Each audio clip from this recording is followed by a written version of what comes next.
करे मांगे में मोबाइल नंबर लागत हाथ धरे।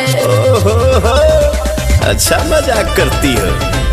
गोरी फूला झाड़ी बारू पापा के पारी बारू हलगलू पसारे तू तो पंख पियर फराक वाली।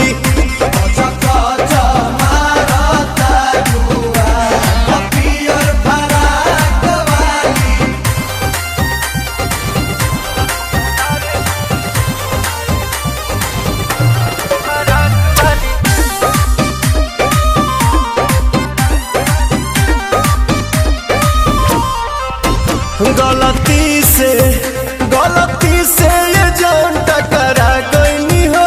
गलती से लड़की के देखी पागा लागिल बड़ा का लागे कि भांग खा के आगिल बड़ा का। करत इशारा बारू कहत आवारा बारू भड़केलू कैलो मजाक पियर फराक वाली।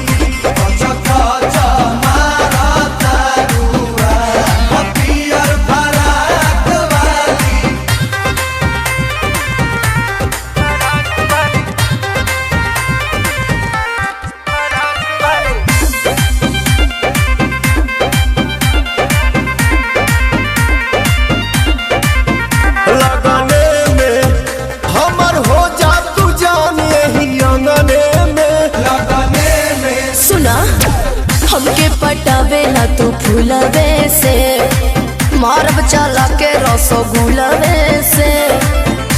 आगे